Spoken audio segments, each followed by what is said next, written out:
김현정의 뉴스 쇼.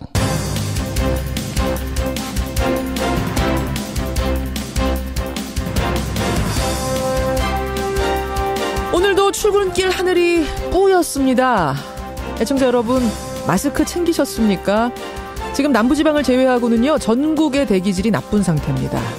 그래서 오늘도 서울시는 버스, 지하철 무료 운행을 하는데요. 글쎄요, 이제 가능하면 자가용 놓고 대중교통을 타자. 그래서 배기가스 줄이자. 취지는 좋은데 가성비를 놓고 갑론을박이 벌어졌죠. 잠시 후에 박원순 서울시장부터 연결합니다.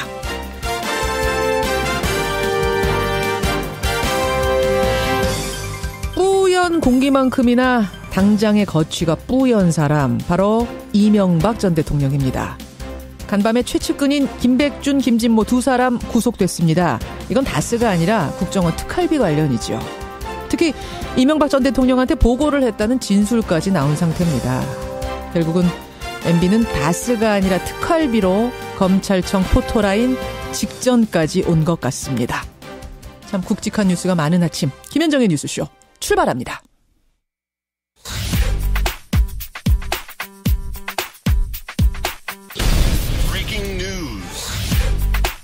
김현정의 뉴스쇼가 주목한 오늘의 포인트, 김정훈 기자 나와 있습니다. 어서 오세요, 김 기자. 네. 첫 번째 포인트, MB부터 봐야죠. 네, 집사까지 구속, MB 수사 불가피입니다. 예, 집사로 불렸던 김백준 전 청와대 총무기획관 결국 구속이 됐습니다. 네, 어제 영장실질심사가 열렸는데요. 김백준 전 총무기획관 그리고 김진모 전 민정비서관에 대해서 법원이 오늘 새벽에 구속영장을 발부를 했습니다. 예. 모두 국정원 특수활동비 수수 혐의 때문이죠. 그렇죠. 특히 김백준 전 기획관은 이 전 대통령이 현대건설 사장을 할 때부터 집사 노릇을 하면서 이후 청와대 살림살이를 책임졌던 사람이거든요. 예. 특활비를 받고 그것을 어떻게 활용했느냐를 두고 이제 이명박 전 대통령을 직접 조사해야 하는 필요성이 커진 겁니다.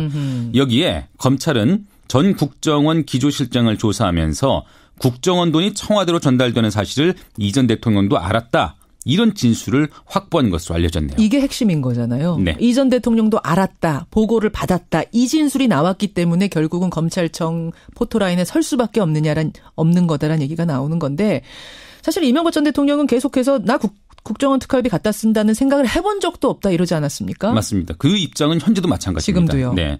MB 측은 검찰이 허무맹랑한 내용을 언론에 흘린 거라면 이는 퇴행적 정치 공작이다 이렇게 발끈하고 있거든요. 예. 이명박 전 대통령은 오늘 참모들과 회의를 한 뒤에 이에 대한 입장을 밝힐 것으로도 보이네요. 잠시 후 행간에서 이 이야기는 좀 더 들어가 보죠. 다음 포인트 갑니다. 네, 아이스하키 팀 명분이냐 실리냐. 아이스하키 팀, 그러니까 평창올림픽의 아이스하키 팀, 남북 단일팀을 가느냐 마느냐 놓고 논란이 있어요. 네, 북한이 평창올림픽에 참여한다고 하니까 이왕이면 남북 단일팀을 꾸려보자는 얘기가 있었고요. 예. 현실적으로 살펴보니 여자 아이스하키 팀을 두고 구체적인 논의가 이어진 것인데요. 여자 아이스하키 팀 정도는 괜찮겠다 이런 거예요? 네. 근데 하지만 명분을 찾다 보면은 그 조직력이 떨어지면서 좋은 성적을 낼 수 없을 것이라는 부정적 의견도 있거든요. 그렇죠. 오늘 오전에 남북이 판문점에서 평창올림픽 관련한 실무회담을 갔는데 이 문제가 주요 의제로 다뤄질 예정입니다. 또 이 밖에 전체 북한 방문단의 규모, 이동 경로, 또 체류비 문제 등이 함께 논의될 것으로 보이네요. 그 여자 아이스하키 팀 감독이 캐나다 출신이거든요. 네네. 이런 말을 했더라고요. 올림픽이 임박한 상황에서 이런 얘기가 나오는 게 충격적이다. 네. 이렇게까지 얘기를 한 상황이기 때문에 이 선수단의 의견이 어떻게 반영이 될지, 최종 결론은 어떻게 될지 이거 지켜볼 일입니다. 마지막 포인트 보죠. 네, 가상화폐 청원 20만 돌파입니다. 그러니까 가상화폐 규제를 반대하는 청원 글이 청와대 홈페이지에 올라온 건데 벌써 20만 명이 사인했어요. 네, 이 시각 현재 21만 4천 명을 넘어섰네요. 한 달 내에 20만 명의 청원이 있다면은 청와대가 공식 입장을 내놓기로 했는데 그 기준을 넘어선 거죠. 그러네요. 그동안 가상화폐를 두고 규제 여부나 강도에 정부 간 엇박자가 있었는데 이 청와대가 어떤 입장을 내놓을지 주목이 됩니다. 그렇죠. 한편 어제 가상화폐 거래소 폐쇄는 여전히 살아있는 선택지다. 이런 발언을 김동연 경제부총리가 했는데요. 예. 이후 비트코인 가격은 올 들어 가장 낮은 수준으로 폭락하게 됐네요. 비트코인뿐이 아니더라고요. 그렇습니다. 가상화폐가 예. 다 어제 줄줄이 대폭락을 했던데 오늘 저희가 2부에서요. 공정거래위원회 김상조 위원장을 만납니다. 예, 김상조 위원장이 출연을 합니다. 공정거래위와도 관련 있는 부분이 있거든요. 네네. 가상화폐도 그 질문 제가 하나 해보도록 하죠. 여기까지 오늘의 포인트. 김정훈 기자 수고하셨습니다. 네. 서울시장 특별명령으로 비상저감 조치를 실시하겠습니다. 서울시가 미세먼지 절감 대책으로 출퇴근 대중교통 무료 정책을 내놓았지만 효과는 미미한 것으로 나타났습니다. 경기도민과 인천 시민이 느끼는 상대적 박탈감이 큽니다. 남경필 경기도지사는 포퓰리즘 미봉책을 당장 중단하라고 촉구했습니다.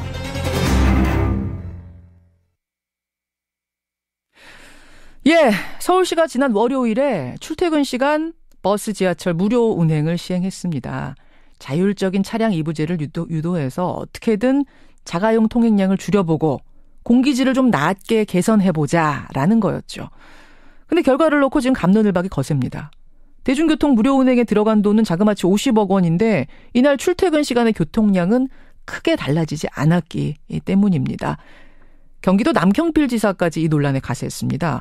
서울시의 미세먼지 공짜 운행 이거 포퓰리즘 미봉책이다. 당장 중단해라. 이런 얘기인데요. 그럼에도 오늘 서울시는 다시 출퇴근길 대중교통 무료 운행을 시행하고 있습니다. 여러분 어떻게 생각하십니까? 박원순 시장의 생각을 직접 들어보죠. 서울시 박원순 시장 연결이 돼 있습니다. 박원순 시장님 안녕하세요. 네, 안녕하세요. 반갑습니다. 반갑습니다. 버스 지하철 오늘도 무료더라고요. 예, 지금도 미세먼지가 아주 심각한 상황입니다. 예. 오늘 새벽 첫 차부터 시작해서 9시까지 출근길 무료, 그리고 퇴근길도 무료. 오늘은 좀 효과를 기대하세요? 어제 논쟁이 많이 됐기 때문에 예. 분들이 좀 더 많이 참여해 주시지 않을까 싶고요. 저는 이 문제에 대해서는 사실 근본적으로 예. 아니 미세먼지가 이렇게 심각하고 이것 때문에 시민의 생명과 안전이 위협받고 있는 상황 속에서 서울시가 취하고 있는 이런 비상 저감 조치는 사실 저는 이거는 마땅히 정부 기관으로서 해야 될 일이고요. 예. 이걸 시비 거는 것을 저는 좀 이해가 사실 안 됩니다. 누구나 이거 더 참여할 수 있도록 독려하고 예. 함께 참여해야 되는 거 아니겠어요? 마땅히 해야 될 일, 뭐든지 할 수 있는 건 다 해봐야 되는 상황인데 이걸 갖고 시비 거는 건 이해가 안 간다. 그렇습니다. 이 말씀이세요. 네. 그 미세먼지 심각하다는 건 누구나 인정하고 이거 어떻게든지 줄여야 된다는 건 누구나 인정합니다. 다만 이제 그 방법에 있어서 생각들이 좀 다른 것 같아요. 박원순 시장의 서울시는 대중교통 무료 정책을 선택을 한 건데 남경필 경기도지사의 생각은 좀 다르더군요. 전체 운전자의 20%가 참여하면 1% 정도 미세먼지 농도 감소가 예측이 된다. 근데 실제로는 20%도 아니고 2%가 참여했다. 효과가 전혀 없었다. 하루 공짜 운행하는데 예산이 50억 원이 든다. 열흘이면 500억 원이다. 한 달이면 1,500억 원이다. 그야말로 혈세가 먼지처럼 날아가고 있다. 이렇게 반박을 했습니다. 답변을 주시죠. 저는 지금 정치적으로 이 문제를 접근할 것이 아니고요. 시민의 생명과 안전이라는 관점에서 접근해야 된다고 생각합니다. 사실 방금 말씀하신 그런 이 추정은 예. 사실이 아니고 평소에도 사실은 이제 경기도의 경우에는 예. CNG 버스의 전환도 지금 절반밖에 안 하고 있고 천연가스 예. 그렇죠. 100% 하고 있는데 어허. 그다음에 노후 경유 차량의 운행 제한도 제대로 안 하고 있습니다. 어제 경우에 경기도 지역의 미세먼지가 훨씬 더 심각했습니다. 예. 그런데 어제 오전을 보면 서울은 79인데요. 경기도는 거의 100에 가까웠습니다. 그런데 아무것도 하지 말자고 하는 것이지 않습니까? 그러니까 서울시는 비상저감 조치를 실시하고 예. 정부도 마찬가지입니다. 그런데 이런 것을 하고 있는 효과가 없었다고 하는데 경기도가 참여했다면 훨씬 더 효과가 높아졌죠. 경기도한테 한번 권유해보지 그러셨어요. 같이 좀 권유했죠. 하셨어요. 10번 이상을 실무적으로 협의했고 그런데 예산이 부족하다는 이유로 방금 또 예산을 얘기하셨는데 저희들의 경우에는 이런 비상저감 조치를 실시할 경우가 연간 한 7번 정도 될 걸로 예상되고 있습니다.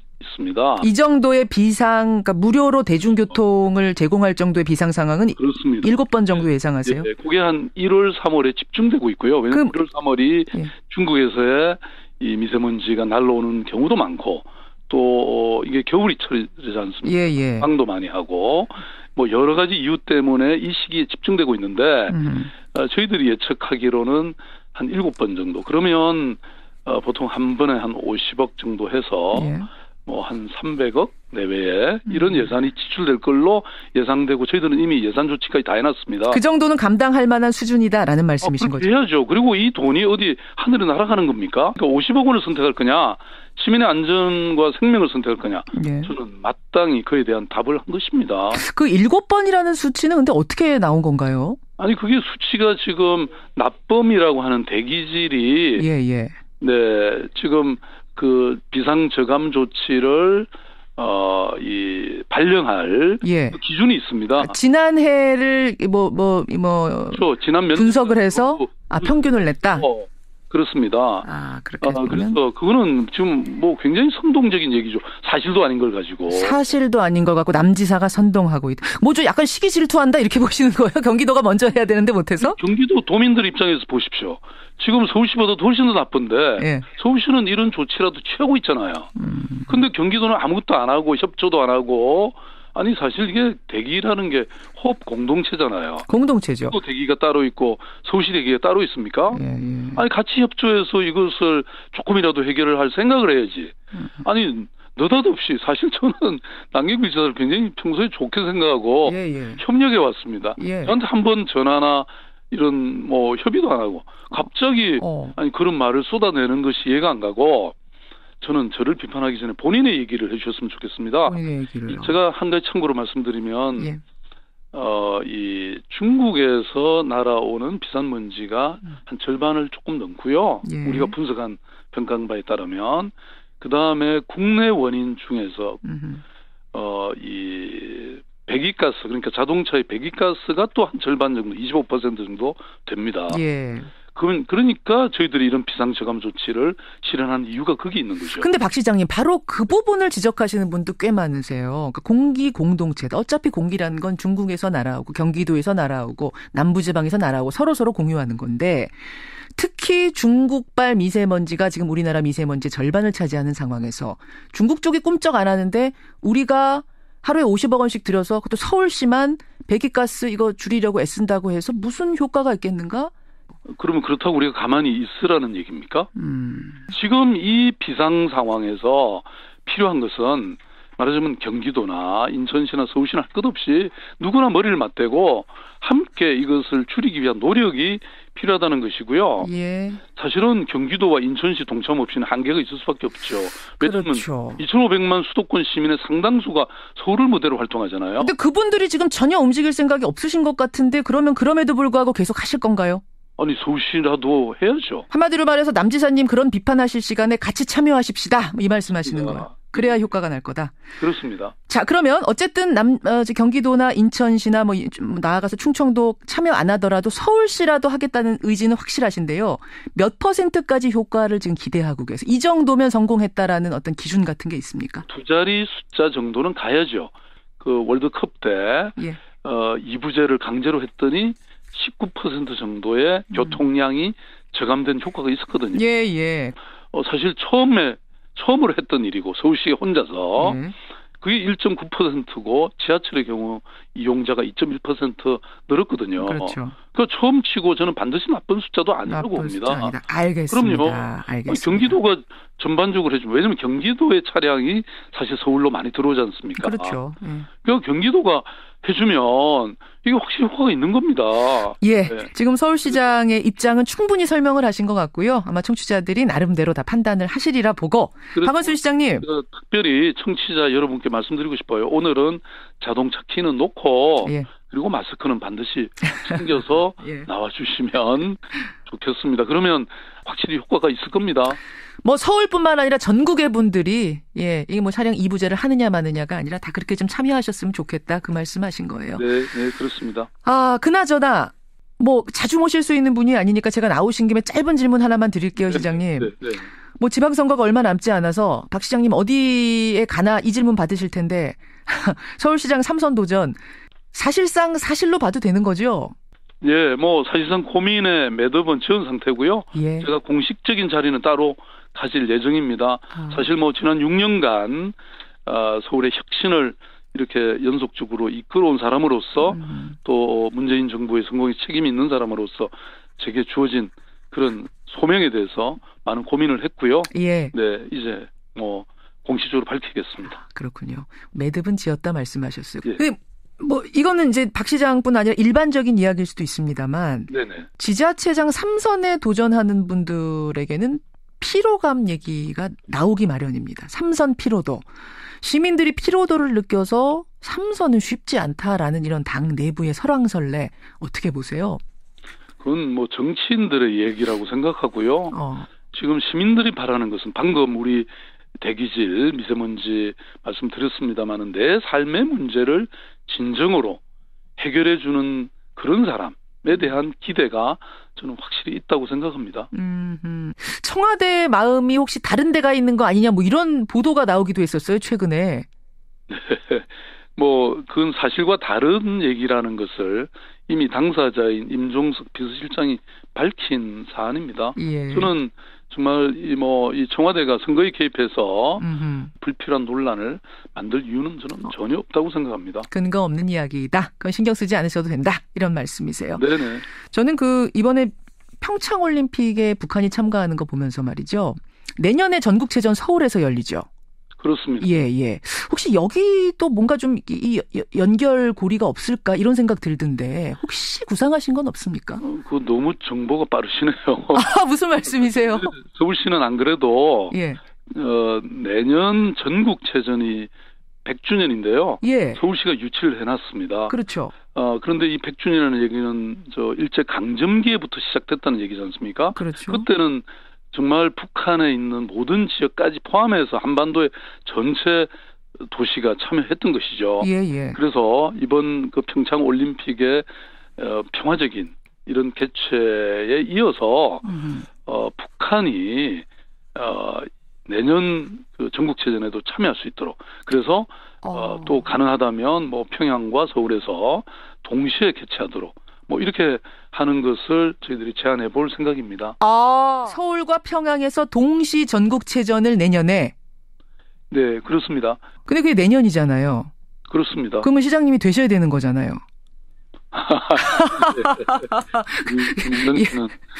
질문이 집요하시네요.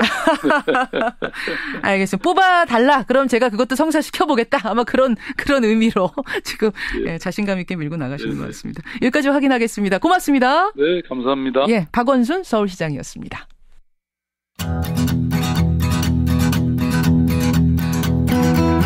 김현정의 뉴스쇼는 청취자 여러분의 참여로 이루어집니다. 트위터, 페이스북, 레인보우 게시판, 그리고 단문 50원, 장문 100원의 유료 문자 샵 1212, 우물정 1212 통해 참여하실 수 있습니다. 김현정의 뉴스쇼, 여러분과 함께 만듭니다. 김성환의 행간 시사평론가 김성환 씨 오셨습니다. 어서 오십시오. 네, 안녕하세요. 네, 오늘도 미세먼지 뚫고 오셨어요. 네, 굉장히 심하네요. 근데 제가 아까 전에 앞날이 뿌연 사람 하나 있다 그랬잖아요. 네. 이명박 전 대통령. 네, 맞습니다. 예, 오늘 행간 그 얘기죠? 네. 어제 자정을 조금 넘긴 시각이었는데요. 이명박 전 대통령의 최측근 청와대 근고직이었던 김백준 전 청와대 총무기획관이 법원의 영장 실질심사 끝에 구속이 됐습니다. 예. MB 집사 김백준의 구속, 이 뉴스의 행간을 좀 살펴볼까 합니다.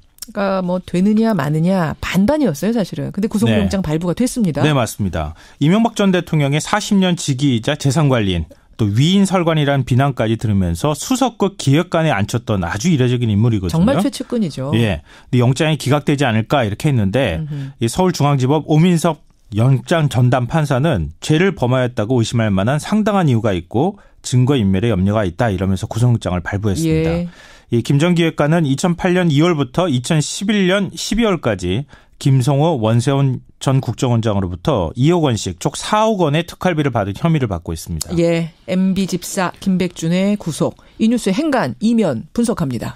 첫 번째 행간은 혐의를 부인했지만 결국 구속됐다입니다. 혐의를 강하게 부인을 했죠? 네. 영장 실질심사에서 국정원에서 돈을 받은 사실 자체가 없다 이렇게 혐의를 완강하게 부인했거든요. 그런데도 구속이 됐습니다. 그렇죠. 왜 그럴까? 그동안에 법원의 구속영장 발부를 보면 굉장히 깐깐하게 했잖아요. 뭔가 다른 게 이유가 있었을 것이다 이렇게 볼 수밖에 없는데요. 이거는 김 전 기획관이 부인할 수 없는 증거나 정황을 검찰이 확보했다 이렇게 얘기할 수 있을 것 같습니다. 뭘까요? 이번 사건의 원료를 살펴보면 알 수 있는데요. 이 원세훈 전 죄송합니다. 원세훈 전 국정원장의 20억 유용 혐의를 수사하던 중에 특활비 유용 혐의를 찾아냈잖아요, 검찰이. 그렇죠. 이 말이 뭐냐면 국정원 입출금 내역을 검찰이 들여다봤다는 얘기가 될 수 있습니다. 그러니까 국정원 특활비가 빠져나간 기록이 남아 있었다는 얘기가 되는데요. 아하. 여기에 국정원의 근고직이었던 김주성 전 기획조정실장의 진술이 보태졌습니다. 예. 그러니까 박근혜 정부 특활비 의혹의 키맨이 이현수 국정원 기조실장이었잖아요. 그렇죠. 그러니까 이명박 정부에는 김주성 전 기조실장이 있었다는 얘기입니다. 그러니까 김백준 전 기획관은 김백준 이 상납 요구를 받고 직원을 시켜서 현금을 전달했다고 하는 김주성 전 기조실장의 진술 때문에 결국은 구속이 됐다 이렇게 볼 수 있을 것 같습니다. 그렇죠. 빠져나갈 길이 없었어요. 두 번째 행간은 뭔가요? 두 번째 행간은 김백준의 입에 이명박 정부 도덕성이 달렸다입니다. 이건 무슨 말씀이세요? 이명박 정부에 대한 직접 수사, 이건 기정사실이나 이제 이명박 전 대통령에 대한 직접 수사는 기정사실이나 다름이 없거든요. 기정사실입니까? 예, 왜냐하면은 오늘 검찰 고위 관계자가 한겨레와 인터뷰를 한 내용을 보니까요. 예. 이제 직접 수사가 불가피하다. 이렇게 딱 아주 잘라서 말을 했습니다. 아하. 김백준 전 기획관이 입을 열게 되면 이명박 전 대통령의 도덕성이 한꺼번에 다 무너질 수가 있는데요. 왜 이렇게 말씀드리느냐. 박근혜 전 대통령 문고리 3인방, 특히 이재만 총무비서관이 입을 여니까 어떤 일이 벌어졌습니까? 특활비로 기치료비, 주사비, 하다못해 사적 관리인 월급까지 줬다는 사실이 드러났습니다. 그렇죠. 도덕성이 한꺼번에 와르르 다 무너져 버렸거든요. 예. 이명박 전 대통령도 사실은 마찬가지입니다. 이 장진수 전 공직윤리지원관실 주무관에게 줬다고 하는 5천만 원. 이게 문제가 아닙니다. 이거는 나는 모르는 일이다 얘기하면은 빠져나갈 수도 있을 수도 있는데 예. 이 청와대가 어떤 용도로 만약에 이런 돈을 받았느냐 여기에서 김백준 전 비서관이 이명박 전 대통령의 개인적인 용도로 돈을 사용했습니다. 예를 들면은 사저구입비라든가 아니면 개인적으로 어떤 다른 용도가 있었습니다라고 얘기하기 시작하면 이명박 전 대통령이 그동안에 주장해왔던 모든 것들이 한꺼번에 다 무너질 수 있다는 얘기입니다. 그러네요. 근데 더구나 김 전 기획관은 다스 실소유주 의혹, BBK 사건에도 지금 이름을 올린 사람 아니겠습니까? 예. 만약 김백준 전 기획관이 입을 열기 시작하면 핵폭탄급 폭로가 나올 수도 있습니다. 그러니까 사실은 구속이 되기 전하고 후는 굉장히 다르잖아요. 구속된 다음부터 줄줄줄 불기 시작한 사람들이 많아요. 네, 맞습니다. 그걸 생각할 때 사실 이명박 대통령, 전 대통령이 지금 상당히 떨고 있을 거다 이런 생각이 드는데. 근데 원세훈 전 국정원장이 청와대 기념품비가 없다고 해서 돈을 줬다 이렇게 얘기를 했거든요. 예. 근데 청와대가 특수활동비가 얼마나 많은데 200억 원이 넘게 있는데 기념품 만들 돈이 없었겠습니까? 그렇죠. 이건 다른 데 사용했다고 하는 얘기나 다름이 없거든요. 그러니까 이 사용 용도가 어떻게 드러나느냐에 따라서 이명박 전 대통령은 거부할 수 없는 뭔가의 올감에 가둬질 수도 있습니다. 그래요. 아까 전에 그러셨잖아요. 뭐 이명박 전 대통령 수사는 이제 기정사실이다 그러셨잖아요. 네네. 사실은 아까 말씀하신 그 김주성 이분이 그러니까 조정실장, 기조실장 국정원에 이미 이명박 대통령한테 보고했다라는 증언도 나왔어요. 네, 직접 이런 보고를 거 볼 했다. 때는 이거 받으면 큰일 납니다. 이렇게 얘기했다는 거 아니에요? 했다는 거예요. 네. 그러니까 이게 직접 수사를 할 수밖에 없는 상황이란 말씀이시고 마지막 행간 뭡니까? 마지막 세 번째 행간은 최후의 저항이 시작될 것이다. 최후의 저항. 네. 대책회의 한다면서요. 네. 그러니까 특활비 의혹 나오자마자 측근들 한 20여 명 모여서 대책회의 했잖아요. 그렇죠. 오늘 또 삼성동 사무실에서 참모들과 대책회의를 한다고 오늘도 합니다. 한 20명 모이는 거예요? 예. 그보다 아마 더 모일 수도 있는데요. 과연 어떤 메시지를 내놓을까? 아마 직접 이명박 전 대통령이 나설 수도 있을 것 같습니다. 그 정도 적극 공세로 나서는 것 같다. 네. 여기까지 오늘의 행간 김성환 씨 수고하셨습니다. 네, 고맙습니다. 청취자 이동구님, 서울시 돈이 남아 돕니까? 이런 분이 계시는가 하면 4602님은 뭐든지 해봐야지요. 찬성도 팽팽하게 찬반 엇갈립니다. 보내주시죠. 2부로 갑니다.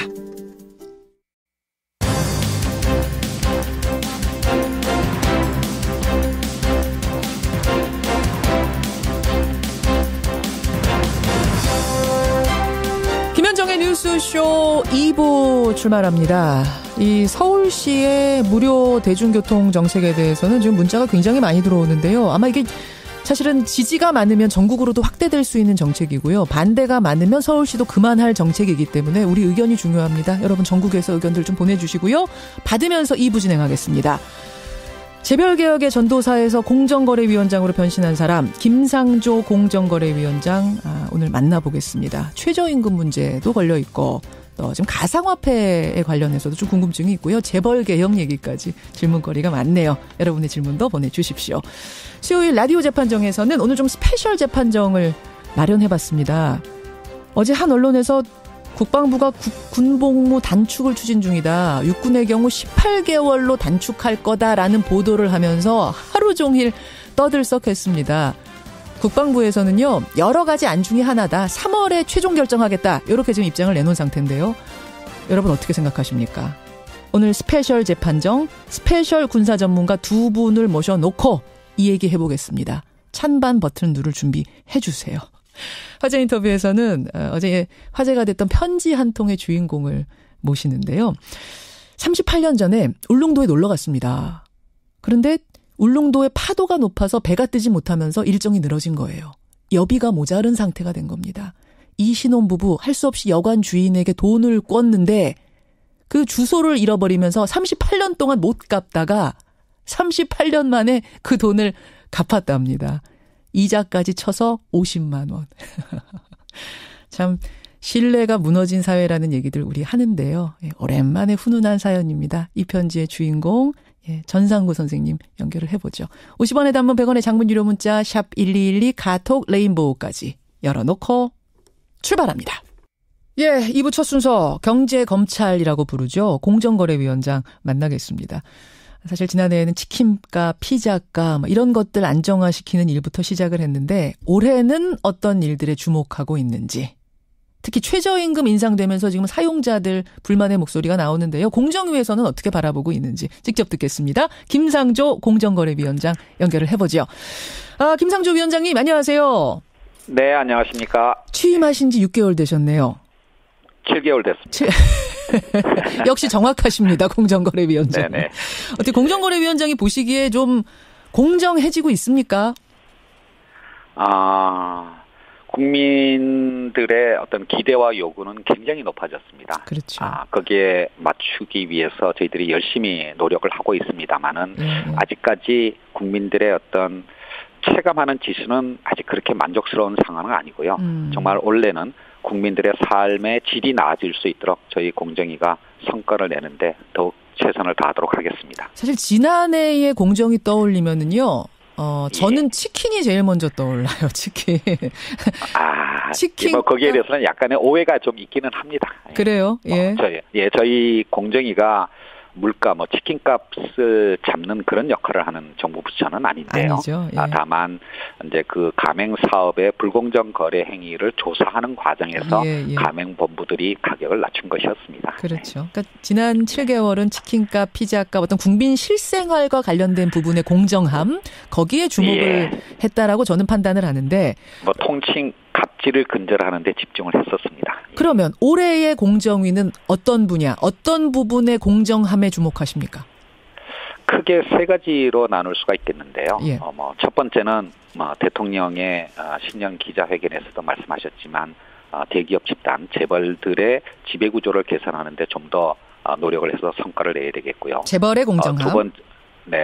두 번째로는 이제 하도급, 가맹, 유통, 대리점과 같은 이런 가벌관계가 심각한 4대 영역에서 이미 발표한 대책들의 실효성을 성과를 내는 쪽으로 노력하겠고요. 세 번째는 공정위가 사실은 경쟁 당국이고 경쟁을 주창하는 기관입니다.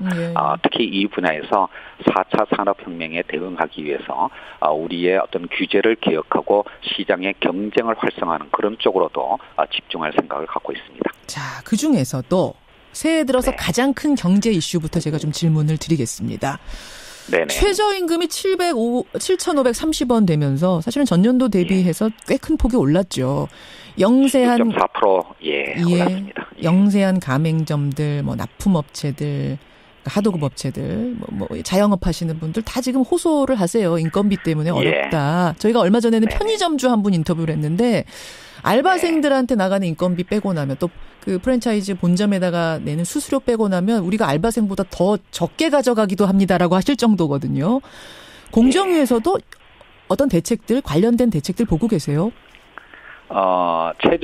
임금은 누군가에게는 소득이고 또 누군가에게는 비용입니다. 특히 최저임금 인상은 우리 사회에서 가장 어려우신 분들의 소득을 올려드리고 그리고 그것이 소비로 더 나아가서 성장으로 이어지는 소득주도 성장의 핵심 정책이라고 할 수가 있겠는데 여기에는 당연히 코스트 비용이 따르게 되겠죠. 그런데 그 최저임금 인상의 비용을 그 노동자나 알바생을 고용하는 영세 기업들이나 소상공인들이 모두 부담하게 한다면 아마 감당하기 어려울 겁니다. 예. 따라서 저희 공정위에서는 이런 중소기업이나 소상공인과 거래하는 대기업 또는 가맹본부 그리고 유통업체들이 그 비용을 분담할 수 있는 방향으로 지금 대책을 마련하고 있고요. 실제로 이제 가맹이나 유통, 하도급 분야의 법령 개정을 통해서 저희들이 표준 계약서를 다 새로 제정 개정을 했는데요. 그 주된 내용은 최저임금 인상으로 비용이 상승한 경우 이런 그러니까 하도급 업체나 가맹점주들이 그런 어떤 가격을, 그러니까 납품 대금이나 여러 가지 어떤 가격을 인상해 달라고 신청할 수 있는 권리를 신설했고요. 이렇게 신청을 하게 되면 대기업이나 가맹본부가 반드시 일정 기한 내에 협의를 해야 된다는 규정을 만들었습니다. 그러면 가맹점주라든지 하도급 업체들 이런 데서 우리 인건비 너무 올라서 알바들 인건비 너무 올라서 힘들어요. 원청에서 계약 좀 다시 해주세요. 수수료 좀 깎아주시고 납품 대금은 더 올려주시고 뭐 이렇게 요청을 해오면 가맹본부나 대기업에서는 대기업이나 가맹본부가 반드시 그 협의에 응해야 되는 의무를 만들었다라는 뜻입니다. 반드시 다 들어줘야 되는 건 아니지만 일단 협의에는 응해야 된다. 네, 그렇습니다. 물론 이제 이거는 조정하는 거니까요. 그 결과는 이제 협상에 따라서 달라지겠지만 신청하면 반드시 협의에는 응해야 되고요. 그리고 개별 중소기업이나 가맹점주가 신청할 수도 있지만 협동조합이나 또는 가맹점 단체를 통해서도 신청할 수가 있게 돼 있습니다. 이런 제도들을 원래 많은 분들이 좀 이용하시면 긍정적인 어떤 효과를 얻을 수 있을 거라고 기대를 합니다. 협의를 안 하면 어떻게 됩니까? 불이익이 있습니까? 법 위반입니다. 저희 공정위가 나설 수밖에 없습니다. 고발할 수밖에 없다. 근데 이제 소비자들이 고발까지 갈지는 모르겠지만 하여튼 제재는 들어갑니다. 근데 이제 소비자들이 걱정하는 건 뭐냐면요. 그렇게 되면 기업들이 소비자 가격 인상하는 거 아니냐. 그러니까 임금 인상분으로 또 뭐 하도급 인상분으로 올라가는 손실을 결국은 물건값 올려가지고 소비자들한테 지우게 되는 것 아니냐. 전체적인 물가도 인상되는 거 아니냐. 얼마 전에 일부 외식 업체에서 그런 움직임이 감지되기도 했거든요. 어떻게 보십니까? 비용이 올라갔는데 가격이 그대로 유지될 수는 어렵고요. 더더군다나 공정위와 같은 정부 부처가 그 가격을 누른다라고 하는 것은 시장 경제 질서에 맞지 않는 겁니다. 아까 말씀드린 바와 같이 그런 임금의 인상분을 직접 고용주나 또는 거래 이해관계자들이 분담을 최대한 하고 그래도 안 되는 부분은 가격에 반영될 수밖에 없지 않을까라고 생각합니다. 다만 이런 것들이 이해관계자들의 협의를 통해서 모두의 어떤 비용이 이렇게 잘 분담이 될 수 있는 그런 어떤 시스템을 만들어야 되겠고요.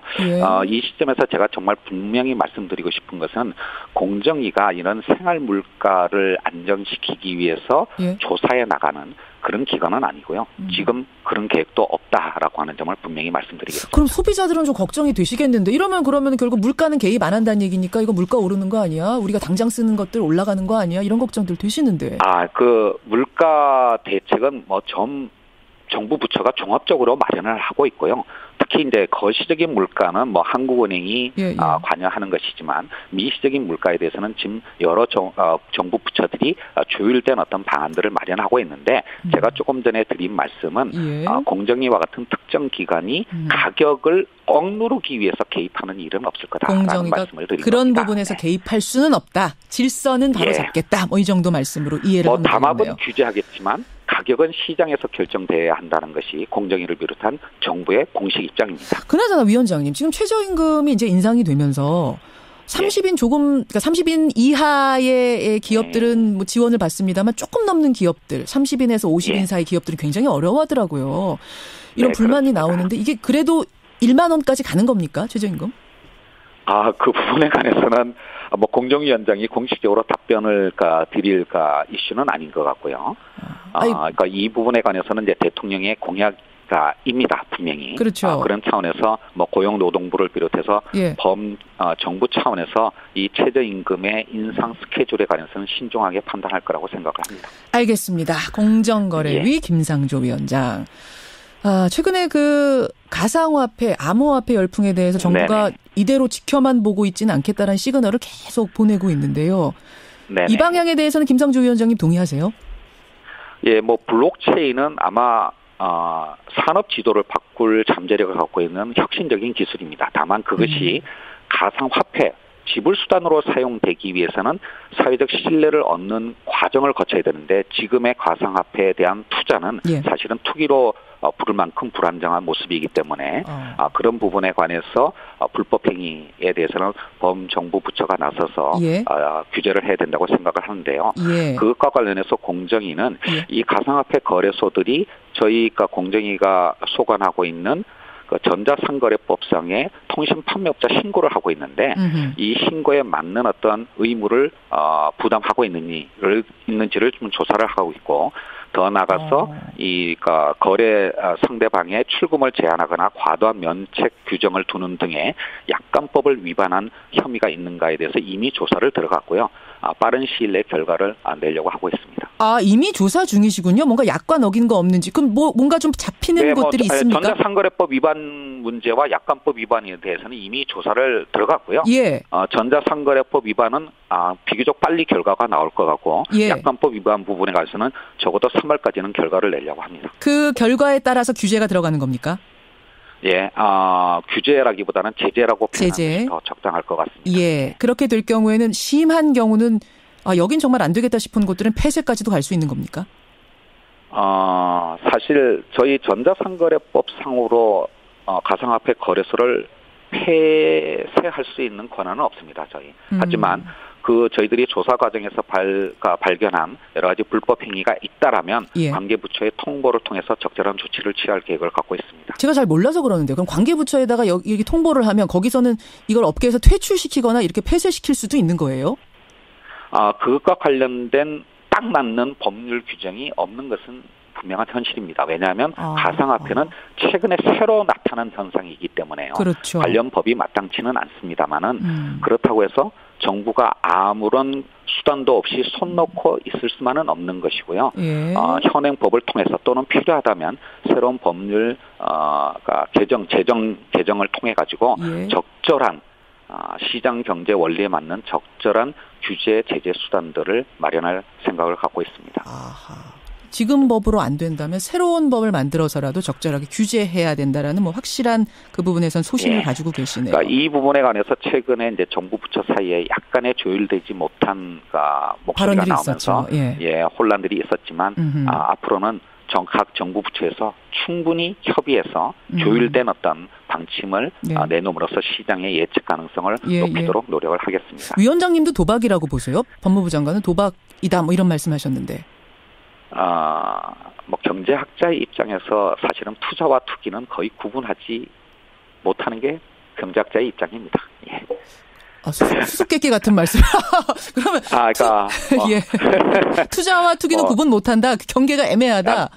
내가 하면 로맨스고 남이 하면 불륜 그런 정도의 차이라고 경제학자들은 이해하고 있습니다. 그러니까 이건 딱 도박이다라고 이렇게 못 박을 상황은 아니고 적절하게 규제해야 된다 이쪽이시군요.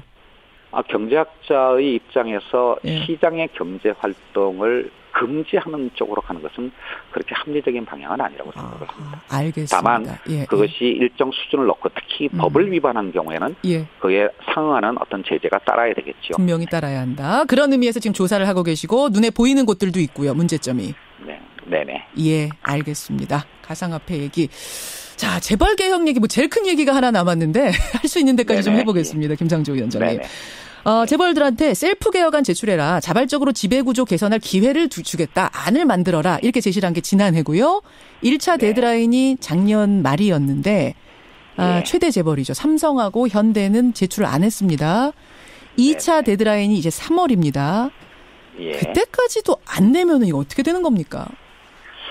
그 전에 사실 얼마 전에 문재인 대통령께서 신년 기자회견을 하면서 대기업이라는 우회적인 표현을 쓰지 않고 재벌이라는 단어를 쓰셨습니다. 그것은 대통령을 비롯해서 정부 전체의 재벌개혁 의지를 나타낸 것이라고 이해를 할 수가 있겠는데요. 다만 그 수단들은 이미 대통령의 공약에서부터 작년에 저희 공정위를 비롯한 각 부처의 업무 계획에 다 들어있는 내용입니다. 즉 이 말씀은 뭐냐면 후퇴함이 없이 일관된 의지를 가지고 재벌개혁을 추진하되 그 수단은 충분한 일관성과 예측 가능성을 가지고 하겠다라는 것이고요. 제가 12월 또는 3월 이렇게 데드라인을 제시를 했습니다만은 적어도 올 상반기까지는 자발적인 개혁을 촉구하면서 그래도 미흡하다고 하는 부분이 있다라면 하반기부터는 국회에서의 법률 개정을 통해서 보다 직접적인 어떤 개혁을 요청드리는 그런 어떤 노력을 할 계획을 갖고 있습니다. 2차 데드라인이 3월, 그럼 최종 데드라인은 상반기 끝나는 그 시점입니까? 그러니까 사실 12월과 3월의 차이는 큰 의미는 없고요. 왜냐하면 제가 3월이라는 말씀을 다시 드린 이유는 지배구조 개선 등을 하기 위해서는 주주총회를 거쳐야 하기 때문에 절차가 3월 이제 주주총회가 끝날 때까지 기다리겠다라는 뜻이고요. 그때까지도 어떤 의지에 대한 시그널을 확인할 수 없다라면 저희들이 이런 어떤 다른 부처의 어떤 계획과도 상응하는 어떤 수준에서 저희 공정거래위원회 소관 법률들의 합리적인 개정 방안들을 고민해서 결정할 생각을 갖고 있습니다. 알겠습니다. 아까 전에 투기와 투자를 경제학자 입장에서 나누기 어렵다는 말씀하셨는데 제가 아까 잘 이해를 정확히 못했거든요. 청취자들이 막 해석을 보내주세요. 이시한님은 공정거래위원장님 말씀은 결국 도박이란 말 아닙니까, 앵커님? 이렇게 보내주시는데 이분 해석이 맞습니까? 꼭 그렇지는 않습니다. 근데 분명한 것은 투자든 투기든 그 책임은 투자자 본인이 지는 겁니다. 그렇죠. 그 점을 지금 가상화폐에 투자하신 분들은 명심하셔야 될 것 같습니다. 지금 가상화폐의 가격 변동성이 워낙 커졌는데요. 큰 이익을 볼 수도 있지만 큰 낭패를 볼 수도 있다라고 하는 점을 잊지 않으셨으면 하는 마음을 갖고 있습니다. 알겠습니다. 여기까지 말씀 듣고요. 올해 공정한 사회 만드는 데 앞장서 주세요. 노력해 주십시오. 네, 최선을 다하겠습니다. 네. 고맙습니다. 네, 감사합니다. 공정거래위 김상조 위원장이었습니다.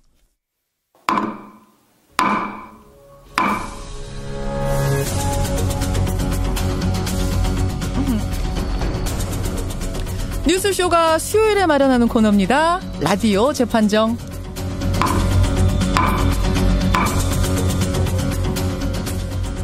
라디오 재판정, 한 주간의 뜨거운 이슈를 재판정에 올려놓고 양쪽 패널의 주장을 들으면서 여러분이 판결 내려주시는 여러분 잘 아시는 코너죠. 그런데요, 어제 하루 종일 정말 온라인을 뜨겁게 달군 뉴스가 하나 있었습니다. 바로 군 복무기간 단축 문제. 한 언론사에서 정부가 군 복무기간을 3개월 단축하는 안을 곧 발표할 거다.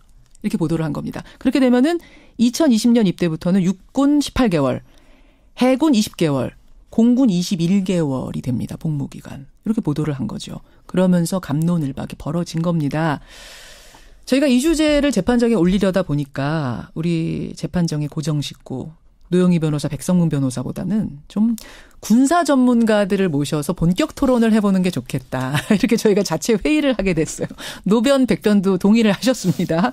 그래서 굉장히 스페셜한 재판정을 좀 마련해봤습니다. 패널 두 분부터 소개를 할게요. 먼저 자주국방 네트워크 신인균 대표님 어서 오세요. 안녕하세요. 어서 오십시오. 평화네트워크 정옥식 대표 어서 오십시오. 예, 반갑습니다.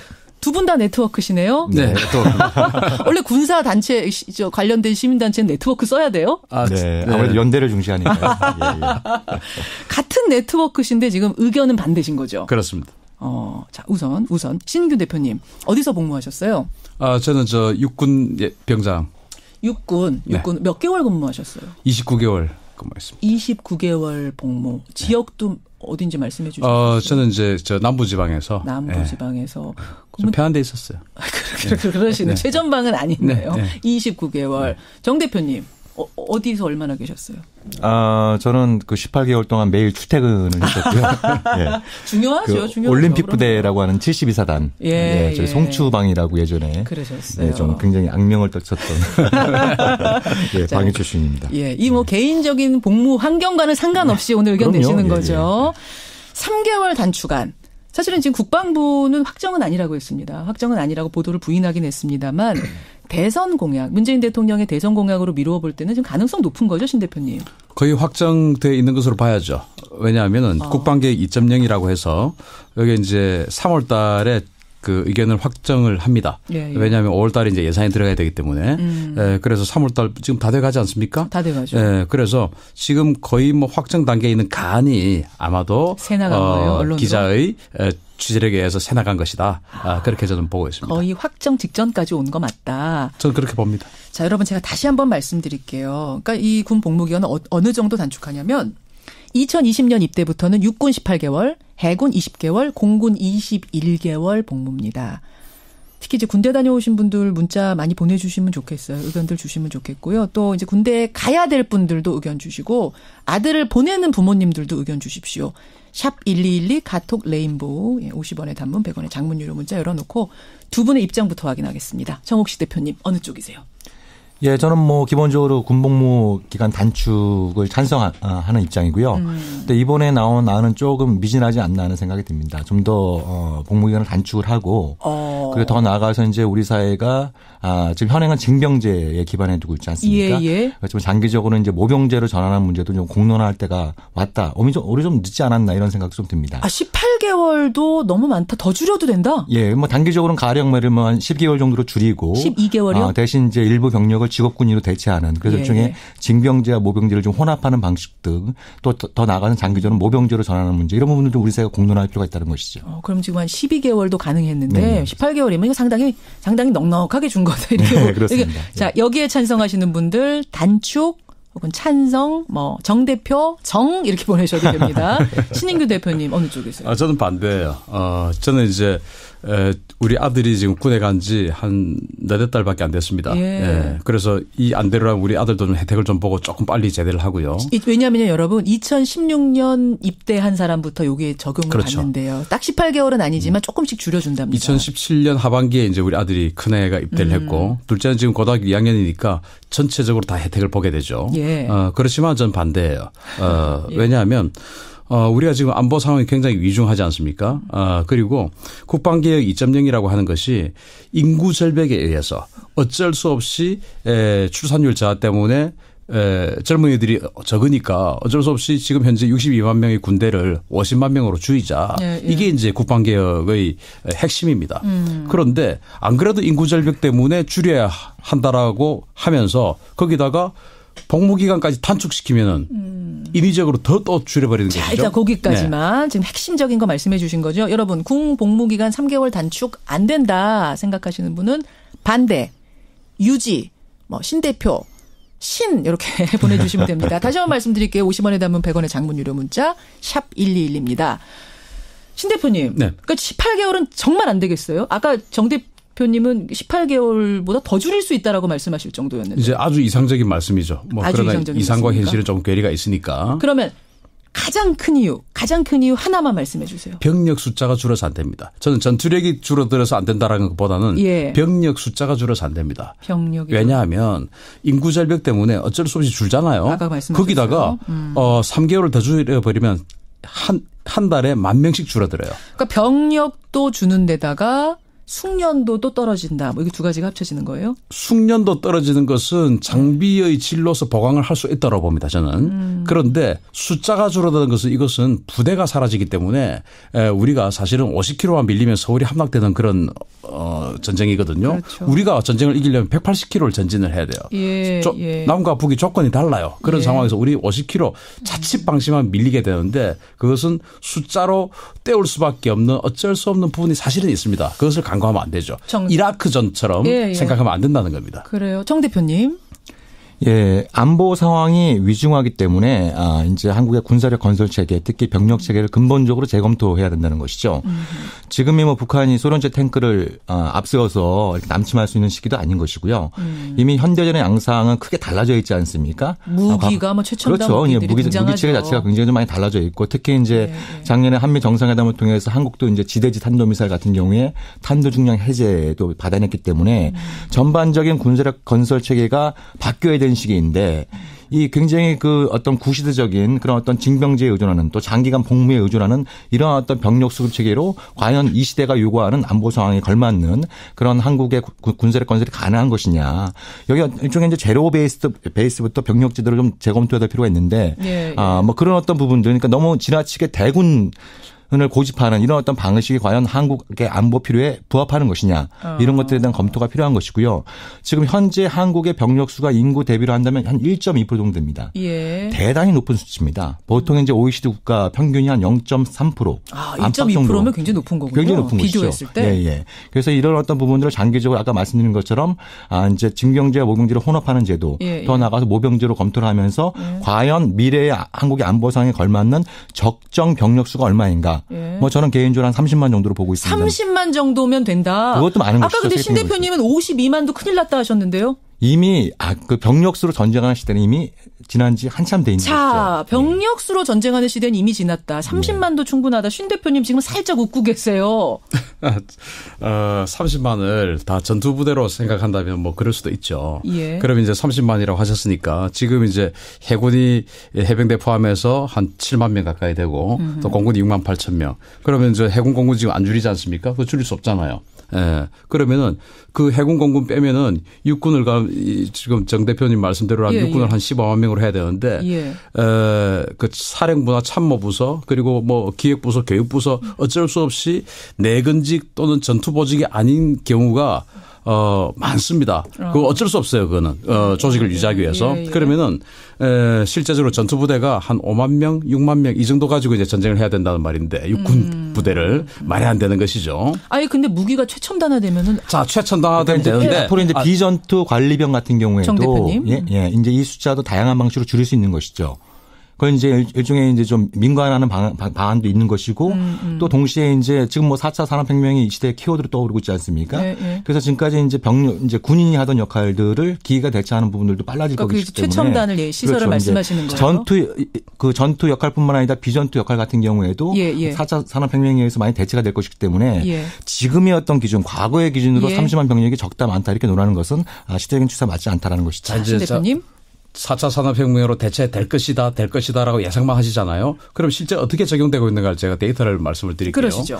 자, 병력이 줄어드니까 원래 모토는 첨단 전력으로 대체하겠다. 그래서 전력 그 부족분을 상쇄하겠다. 이게 국방계획의 모체인데 예를 들어서 2018년 현재 육군의 전체 예산이 19조 7천억 원이에요. 예. 그중에서 그럼 전력을 증강하려면 첨단 무기를 사줘야 될 거 아니겠습니까? 그렇죠. 무기 구매 예산이 4조 8,700억 원인데 여기에 전년도 대비 3,400억 원이 증가했어요. 예, 예. 그래서 과거에 보수 정권이 안보 하면서 국방비를 뭐 3% 뭐 4% 이하 이렇게밖에 안 올렸다.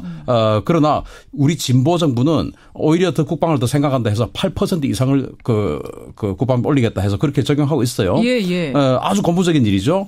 그러나 우리 국민들은 그것이 전부 다 전력 투자로 가는 줄 알고 있는데 그게 아니라는 겁니다. 실제로 들어가 보니까 예. 우리 장병들 봉급이 병장 기준으로 작년에 한 16, 7만 원에서 올해 40만 6천 원으로 오릅니다. 병장 기준 40만 원 됩니다. 40만 6천 원. 예. 그러니까 이 장병들 육군에서 그 병사들 월급 오르는 것만 해도 6,300억 원이 올라요. 잠깐만요. 그래 여기서 월급 얘기가 잠깐 나오는데 네. 약간 딴 길로 새는 이건 거긴 합니다. 잠깐만 하면 안 됩니다. 6,300억 원이 올라요. 그런데 전력 투자비를 3,400억 원밖에 안 올리면서 그 엄청난 국방 예산을 어렵게 증액시켜 놓고 그중에서 이 절대 다수를 병사들 봉급 올리는 것으로 올려버렸단 말입니다. 그럼 신 대표님은 봉급 그러니까 올리는 것도 반대? 봉급을 올려주는 거 좋습니다. 그러면 그거는 별도로 더 국방 예산을 더 올려야지. 국방 예산을 8% 우리 보수 정권보다 더 많이 올린다라고 하고는 그 중에서 우리 살 돈 없다. 통계 인용을 그러니까 안 되는 것이죠. 통계 인용을 지금 육군에 한정하고 있는데요. 예. 지금 육군에만 한정을 하신 거예요. 전력 투자비하고 인건비. 왜냐하면 병력이 육군만 줄어드니까. 제 말씀 들어보세요. 예.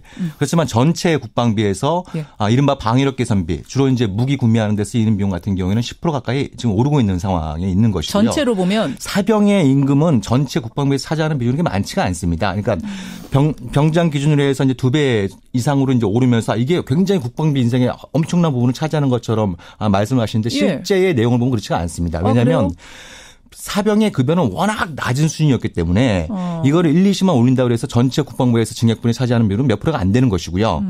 오히려 지금 전체적으로 지금 병력 그 전력 개선에 우선순위 투입되고 있는 것이 상대적으로 좀 소홀히 왔던 공군력, 해군력 이쪽에는 육군보다 더 많은 비중이 있기 때문에 지금은 뭐 육군 따로 공군 따로 해군 따로 이렇게 전쟁을 수행하는 게 아니지 않습니까? 일종의 합동 전력, 전체를 통합 봐라. 전력을 갖다가 같이 봐야 되는 것이지 예. 육군의 전력 투자비가 이렇게 별로 높지 않았기 때문에 아까 말씀드린 것처럼 어떤 이제 이렇게 첨단 과학군화되는 데서 이게 실제 이제 구호와 현실의 괴리가 있다 이렇게 단정하기에는 좀 무리가 따르는 것이죠. 전력 투자도 7.6% 증가합니다. 네. 증가하는데 우리가 기대했던 이 정도면 어쩌면 할 수도 있지 않을까라고 했는데 그게 의외로 병사들 봉급으로 상당 부분 지출했다. 그래서 제가 왜 육군 그 이야기를 하냐. 병력의 감축의 거의 100%가 육군에서 감축되기 때문에 육군 이야기를 한 겁니다. 그래요. 제가 정리를 좀 해보겠습니다, 여러분. 여러분 의견이 지금 굉장히 많이 들어오는데 보내주십시오. 보내주시면서. 그러니까 병력이 줄어드는 게 큰 문제라는 게 이제 신 대표님 생각이거든요. 신 대표 아까 뭐라고 했죠? 제가 반대, 단축 반대 이렇게 보내주시면 됩니다. 병력이 줄어드는 건 큰 문제다. 하지만 정욱식 대표께서는 병력이 더 줄어도 상관없다. 충분히 이 최첨단 무기라든지 시설로 감당할 수 있는 정도가 되고 있다. 이 판단 자체가 두 분이 다르신 거예요. 여러분 단축 찬성 이러면 정 대표 찬성 이렇게 지금 보내주시면 됩니다. 가장 많이 들어오는 의견은요. 근데 두 분께 말씀드리고 싶은 게 숙련도 문제를 제일 많이 지적하세요. 청취자 정광준님. 18개월이면 말입니다. 숙련된 업무 수행을 하기엔 턱없이 부족합니다. 아마 이분은 군대 자신의 경험을 말씀하시는 것 같은데 1년 정도 적응하느라고 이런저런냐고 보내고 나면은 금세 1년 가버리는데 6개월 가지고선 이게 그걸 응용하고 이러기는 부족하다. 정 대표님께 질문 드리는 것 같아요. 어떻습니까? 예, 이게 개인적인 차이도 있고 또 이제 병과에 따라 차이도 있을 겁니다. 그렇지만 저는 이제 여기서 제기되는 문제는 이제 몇 가지가 있을 텐데요. 예.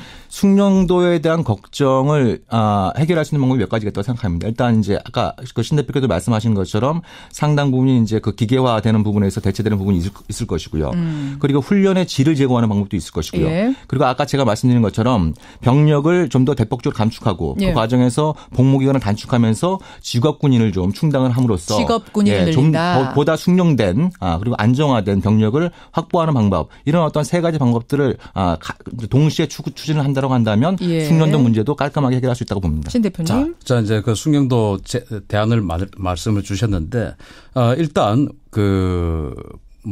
기후가 우리는 사계절이 나눠져 있습니다. 특히 전쟁이 발생할 가능성이 높은 게 여름과 겨울입니다. 그래서 혹서기 훈련, 혹한기 훈련을 따로 하죠.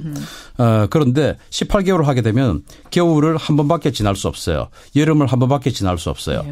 첫 여름은 사실은 배우느라고 어영부영 어리버리 지나갈 수 있고 어영부영은 아니고 어리버리 지나갈 수 있죠. 어리버리 적응 기간. 그런데 그다음 계절이 와야 처음에 배웠던 또 훈련했던 그것이 제대로 숙련병이 되는데 우리는 18개월로 가면은 이걸 한 번밖에 계절을 받을 수 없어요. 한 번밖에 그래서 계절.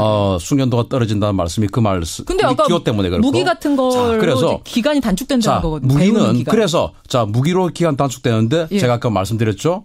예산을 엉뚱한 데다가 병사 봉급되는 데다가 쓰기 때문에 무기 또 안 사주고 있고 또 세 번째 이제 직업군인 이야기를 하셨거든요. 직업군인도 원래 국방계획에는 지금 현재 이제 이 간부 부사관 장교 간부가 한 13만 명 되는데 그걸 15만 명까지 늘리겠다. 그래서 병사 줄어든 것을 또 간부로 숙련된 간부로 대체하겠다라고 했거든요. 그런데 작년에 이제 우리 고용 창출하느라고 공무원 숫자 늘린다고 했지 않습니까? 그때 육군에서도 우리 군에서도 2,350명 정도의 부사관을 늘리려고 했어요. 그러나 실제 기재부에서 예산이 깎여가지고 2,100명 정도만 됐어요. 그리고는 이제부터 더 이상 증원 없다. 국방계획에서 그래서 원래 15만 명 하려고 했는데 안 된다. 13만 2천 명으로 끝.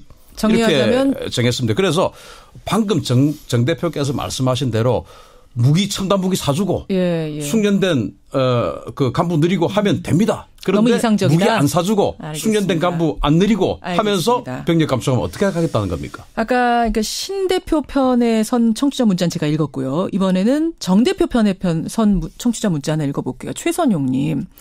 꽃다운 나이에 남자라는 이유로 끌려가서 이거 방송용으로 적절치는 않습니다만 개고생해야 되는 게 지금의 상황입니다.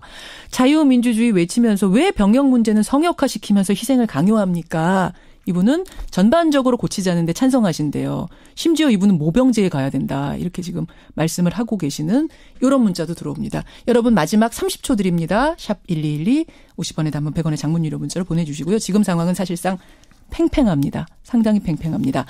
제가 정리하면서 두 분께 그럼 적절한 개월수는 어느 정도인가 좀 여쭙게요. 아까 정 대표님은 복무기간 12개월? 육군 기준 12개월? 예, 그렇습니다. 그러니까 12개월 거예요? 플러스 하면서 네. 모병제 일부 요소를 좀 도입하는. 그래서 이제 1차적으로 중요한 거는 적정 병력 수에 대해서 우리 사회가 좀 공론화해 보자. 현재 한 60여만 명 정도 되는데. 그러면 지금 이 상황에서는 몇 개월? 지금 18개월? 12개월로 줄이고 이제 그 직업군인 일부 보충을 하면서 한 50만 정도로 앞으로 한 10년 정도 유지를 하고 한 10년 후에는 한 30만 정도까지 감군을 생각하는 그런 어떤 방안들이 필요하다고 봅니다. 신 대표님은 저는 동결하는데 동결하는데 지금 이제 또 인구 절벽으로 사람이 줄어들잖아요. 예. 그런데 이걸 또 현역 판정률이라는 걸 높여버려요. 그래서 마음이나 몸이 아픈데도 불구하고 어쩔 수 없이 원래는 군에 안 가야 되는데 군에 보내버려요. 과거에 이 제도를 만들던 86 세대들이 저희들이 군대 갈 때는 현역을 50% 이하만 갔습니다. 지금은 90% 이상까지 부르겠다는 겁니다. 그 사고는 누가 감당합니까? 알겠습니다. 전투력 다운되는 겁니다. 자, 여러분의 의견 집계 종료합니다. 오늘 라디오 재판정 군 복무기간 단축 18개월 육군 기준입니다. 18개월 찬성하십니까? 반대하십니까? 여러분의 의견은 상당히 팽팽하게 왔어요. 사실은 오차 범위까지 생각하면 거의 찬성 46%, 반대 54%. 우리 뉴스쇼 청취자들은 아직은 좀 이르지 않느냐. 반대 쪽의 손을 조금 더 들어주셨습니다. 깜짝 놀라셨죠? 감사합니다. 그 CBS가 약간의 그 진보 성향을 띤 언론임에도 불구하고 아마 청취자들도 그런 쪽으로 조금 세팅이 되어 있을 거예요. 그럼에도 불구하고 이렇게 안보를 걱정한다고 하는 것은 대한민국이 아직 튼튼하다는 겁니다. 오늘 신 대표님 말씀 조금 더 많이 하셨어요. 정 대표님. 그러니까 이게 저는 이런 걸 계기로 해서 우리 사회가 좀 제대로 된 공론화가 필요하다는 생각이 들고요. 우리 신 대표님께 축하 말씀을 드리고 그렇지만 이게 이 군복무기간 단축이 필요하다라고 하는 부분에 대해서 상대적으로 찬성 의견이 적었던 것은 제가 좀 토론 실력이 좀 부족했던 것이지 그 취지에 대해서는 좀 더 많은 토론이 필요하다라는 생각이 듭니다. 오늘이 사실 1차 토론 같아요. 짧은 시간 안에 끝낼 토론은 아닌 것 같고 두 분 모시고 한번 2차 토론 또 마련해 볼게요. 세부 주제를 가지고. 그렇게 그렇죠. 하겠습니다. 그렇게 하겠습니다. 두 분 오늘 고맙습니다. 감사합니다. 감사합니다. 오늘 스페셜 라디오 재판정 정옥식 대표, 신인균 대표였습니다.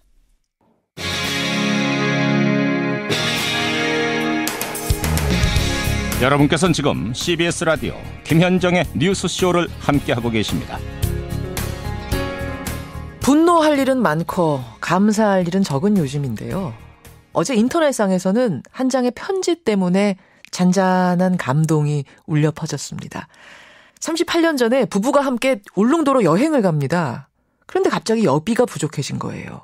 그래서 묵었던 여관 주인에게 여비를 꿨는데 최근에서야 편지와 함께 그 은혜를 갚은 겁니다. 도대체 38년 전 어떤 일이 벌어졌던 걸까요? 오늘 화제 인터뷰 그 편지의 주인공 전상구 씨 연결을 해보겠습니다. 전상구 선생님 안녕하세요. 예, 안녕하세요. 38년 전이면은 이게 몇 년도입니까?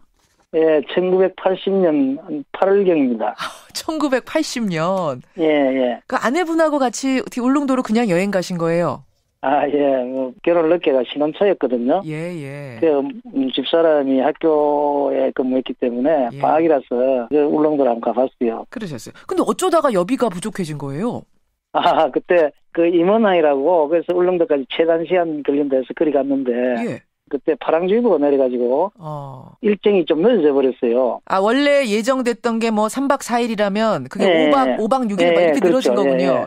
그러다 보니까 여기가 떨어져 버렸어요. 그때는 뭐 신용카드 이런 거 없으니까. 그런 거 당연히 없었죠. 가져간 돈이 딱 그건데 이게 일정이 늘어나면서 돈이 부족해진 거예요. 그래서 울릉도에서 다시 임원항으로 돌아오기는 들어왔는데 집에 밀양에 올 차비가 없더라고요. 임원항이면은 그게 삼척인가요, 강원도? 삼척일 겁니다. 삼척에서 밀양까지 올 차비가 없는 거예요.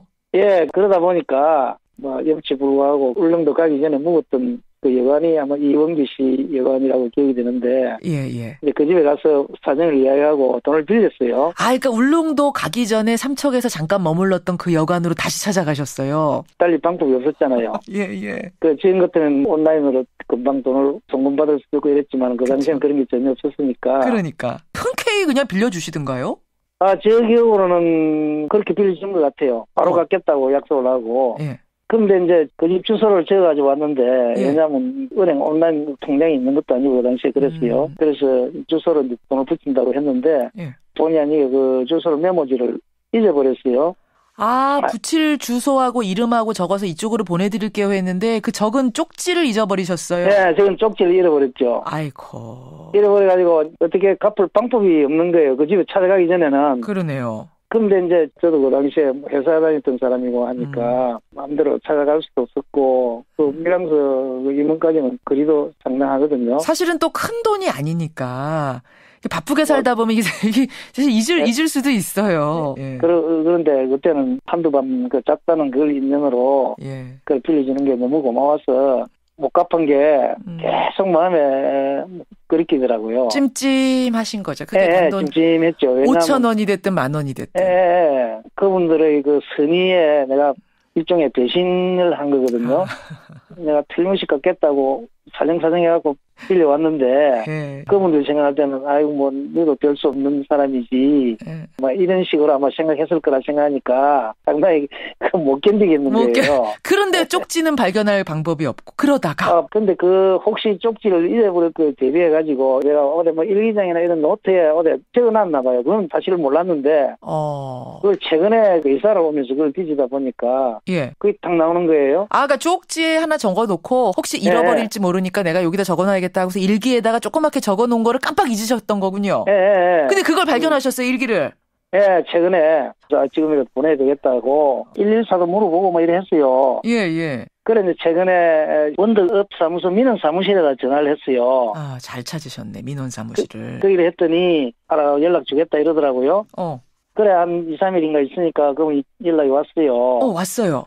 이원규 씨라는 분은 이미 돌아가셨고 94년도에 부인이 김도연 씨라고 계시는데 그분은 울산에 있는 자기 딸내집에 막 그 임원서 왔다 갔다 일한다고 그래 근황을 이야기하더라고요. 이원규 씨가 그 여관 주인 돈 빌려주신 그분이신데 그 선생님은 돌아가시고 사모님이 울산에 지금 딸내집에 살고 계신다. 김도연 씨라는 분이. 어쨌든 찾으셨네요. 그래서 이제 그 출장 소장님을 통해서 그 마을에 이종근 씨라는 이장이 있는데 돈을 보내겠다 이러니까 그분한테 보내면은 전달하도록 했으면 되겠냐고 그러더라고요. 끝나고 나는 이제 까마득하게 잊어버리고 그래 있었는데 오늘 갑자기 계속 어디서 전화가 많이 오네요. 그렇게 된 거군요. 그 뭐 나쁠 건 없지만은 늦게 빚을 갚았다는 그런 건데 이담이라 그러니까 이게 조금 솔직히 좀 불만이에요. 좀 쑥스러우신 거예요. 쑥스럽죠. 자, 그래가지고 이장님이 전달을 해주시겠다라는 얘기를 듣고 돈을 붙이셨는데 보니까 우체국 통산환으로 50만 원이나 붙이셨어요. 뭐 액수는 얼마가 적당할지 저도 잘 몰랐는데 그 당시 임원에서 밀양까지 사람이 오려면은 뭐 50만 원까지는 안 들겠지만은 그분들한테 고마움도 있고 그렇다고 해서 그걸 뭐 이자로 따지라 할 수도 없고 모자라지는 않게 감사의 표현도 좀 전하고 싶고 그래서 보내드린 거예요.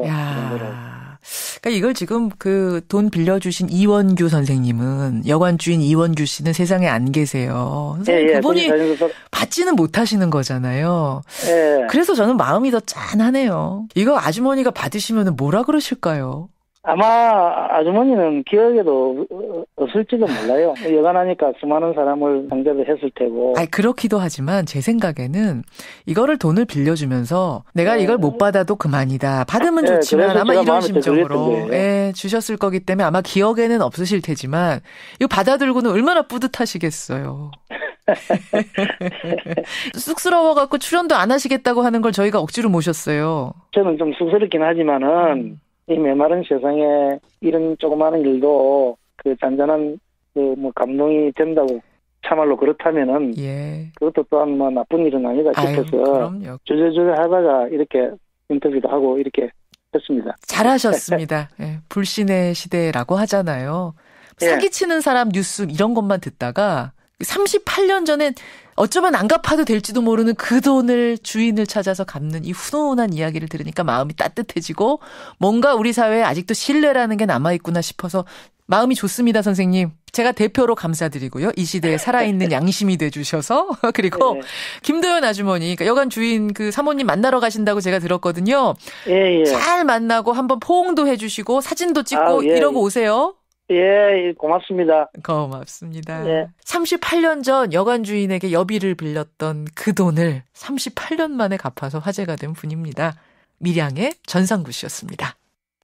청취자 구영호님, 700 빌려간 내 친구야. 원금이라도 갚아줘. 구영호님, 꼭 받으시길 바랍니다. 그런가 하면 재판정은 끝났는데도 문자는 계속 들어오네요. 0924님, 군대가 무슨 캠핑입니까? 18개월 단축 반대합니다 하셨고요. 반면에 1758 이현성님 등등은 단축해야 됩니다. 숫자로 군대 평가하는 시대는 지났어요. 군의 효율성을 고민합시다. 반면에 1798님은 단축 반대.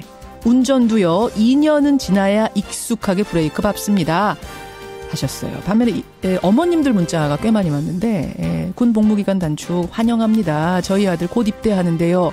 젊은 애들 생각하면 정말 안쓰럽습니다. 결론은 3월에 납니다, 여러분. 그때까지 우리의 의견 부지런히 모아보죠. 김현정의 뉴스쇼 오늘은 여기까지입니다. 내일 뵙겠습니다. 고맙습니다.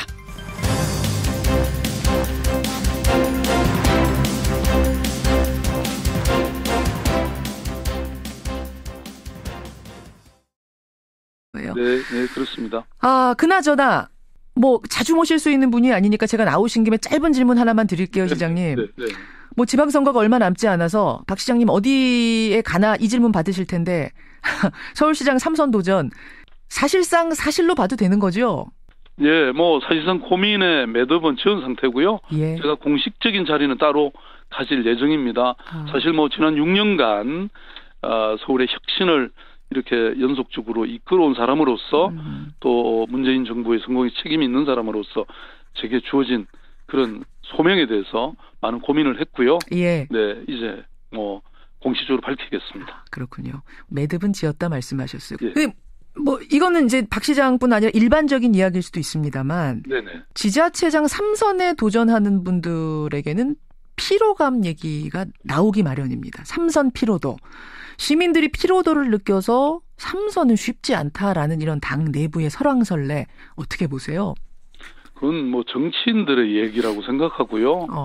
지금 시민들이 바라는 것은 방금 우리 대기질, 미세먼지 말씀드렸습니다만 내 삶의 문제를 진정으로 해결해 주는 그런 사람에 대한 기대가 저는 확실히 있다고 생각합니다. 청와대 마음이 혹시 다른 데가 있는 거 아니냐 뭐 이런 보도가 나오기도 했었어요, 최근에. 네. 뭐 그건 사실과 다른 얘기라는 것을 이미 당사자인 임종석 비서실장이 밝힌 사안입니다. 저는 정말 이 청와대가 선거에 개입해서 불필요한 논란을 만들 이유는 저는 전혀 없다고 생각합니다. 근거 없는 이야기다. 그건 신경 쓰지 않으셔도 된다. 이런 말씀이세요. 네네. 저는 이번에 평창올림픽에 북한이 참가하는 거 보면서 말이죠. 내년에 전국체전 서울에서 열리죠. 그렇습니다. 예. 혹시 여기 또 뭔가 좀 이 연결고리가 없을까 이런 생각 들던데 혹시 구상하신 건 없습니까? 그거 너무 정보가 빠르시네요. 무슨 말씀이세요? 서울시는 안 그래도 내년 전국체전이 100주년인데요. 서울시가 유치를 해놨습니다. 그렇죠. 그런데 이 100주년이라는 얘기는 일제 강점기에부터 시작됐다는 얘기지 않습니까? 그렇죠. 그때는 정말 북한에 있는 모든 지역까지 포함해서 한반도의 전체 도시가 참여했던 것이죠. 그래서 이번 그 평창 올림픽의 평화적인 이런 개최에 이어서 북한이 내년 그 전국체전에도 참여할 수 있도록 그래서 또 가능하다면 뭐 평양과 서울에서 동시에 개최하도록 뭐 이렇게 하는 것을 저희들이 제안해 볼 생각입니다. 서울과 평양에서 동시 전국체전을 내년에? 네, 그렇습니다. 근데 그게 내년이잖아요. 그렇습니다. 그러면 시장님이 되셔야 되는 거잖아요.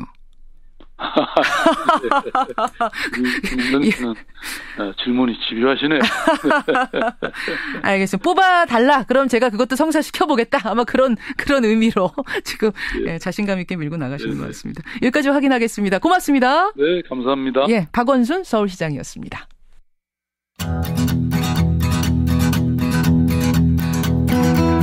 김현정의 뉴스쇼는 청취자 여러분의 참여로 이루어집니다. 트위터, 페이스북, 레인보우 게시판, 그리고 단문 50원, 장문 100원의 유료 문자 샵 1212, 우물정 1212 통해 참여하실 수 있습니다. 김현정의 뉴스쇼, 여러분과 함께 만듭니다. 김성환의 행간 시사평론가 김성환 씨 오셨습니다. 어서 오십시오. 네, 안녕하세요. 네, 오늘도 미세먼지 뚫고 오셨어요. 네, 굉장히 심하네요. 근데 제가 아까 전에 앞날이 뿌연 사람 하나 있다 그랬잖아요. 네. 이명박 전 대통령. 네, 맞습니다. 예, 오늘 행간 그 얘기죠? 네. 어제 자정을 조금 넘긴 시각이었는데요. 이명박 전 대통령의 최측근, 청와대 근고직이었던 김백준 전 청와대 총무기획관이 법원의 영장 실질심사 끝에 구속이 됐습니다. 예. MB 집사 김백준의 구속, 이 뉴스의 행간을 좀 살펴볼까 합니다.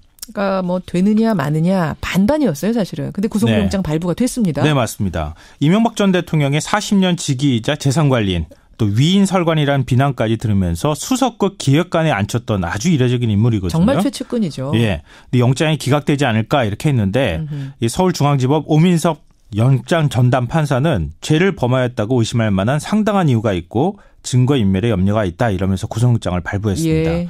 이 김 전 기획관은 2008년 2월부터 2011년 12월까지 김성호 원세훈 전 국정원장으로부터 2억 원씩 공정거래위와도 관련 있는 부분이 있거든요. 가상화폐도. 그 질문 제가 하나 해보도록 하죠. 여기까지 오늘의 포인트. 김정은 기자 수고하셨습니다. 네. 서울시장 특별명령으로 비상저감 조치를 실시하겠습니다. 서울시가 미세먼지 절감 대책으로 출퇴근 대중교통 무료 정책을 내놓았지만 효과는 미미한 것으로 나타났습니다. 경기도민과 인천 시민이 느끼는 상대적 박탈감이 큽니다. 남경필 경기도지사는 포퓰리즘 미봉책을 당장 중단하라고 촉구했습니다.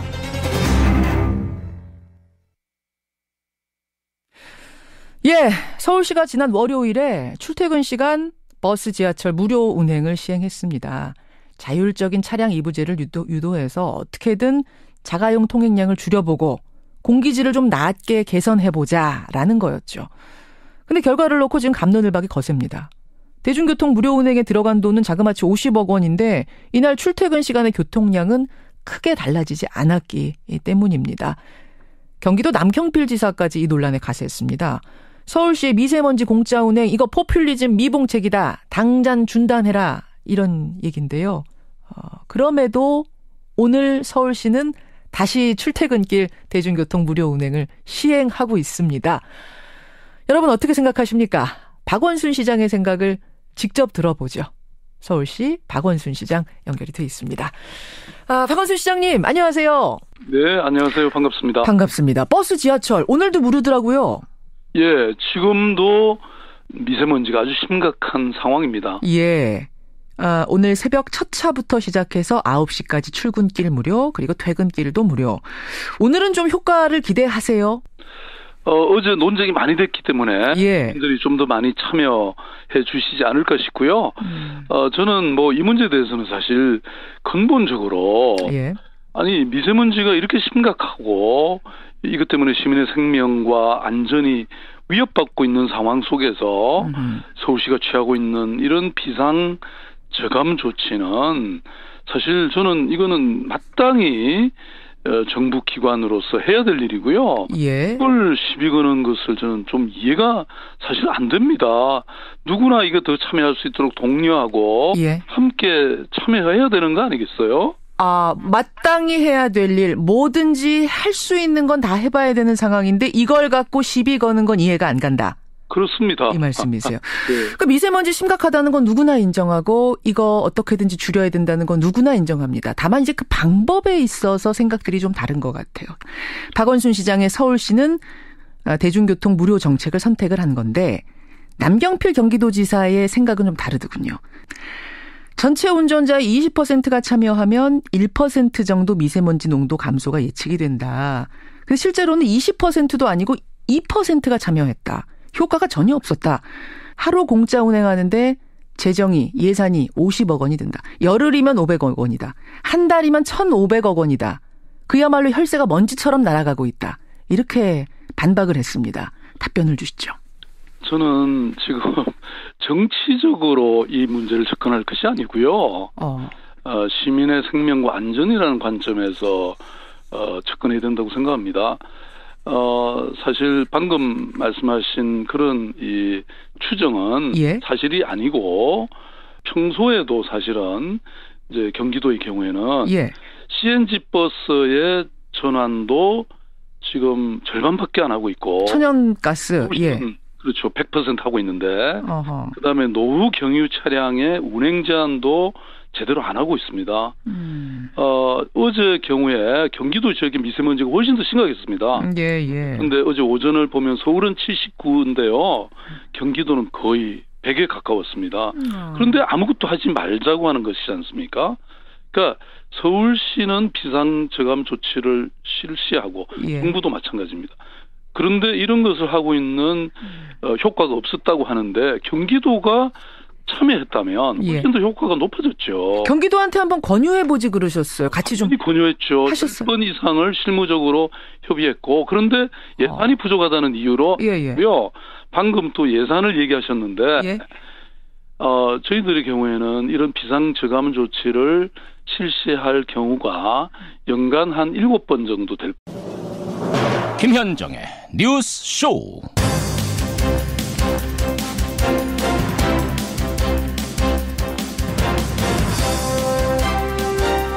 오늘도 출근길 하늘이 뿌였습니다. 애청자 여러분, 마스크 챙기셨습니까? 지금 남부지방을 제외하고는요, 전국의 대기질이 나쁜 상태입니다. 그래서 오늘도 서울시는 버스, 지하철 무료 운행을 하는데요. 글쎄요, 이제 가능하면 자가용 놓고 대중교통을 타자. 그래서 배기가스 줄이자. 취지는 좋은데 가성비를 놓고 갑론을박이 벌어졌죠. 잠시 후에 박원순 서울시장부터 연결합니다.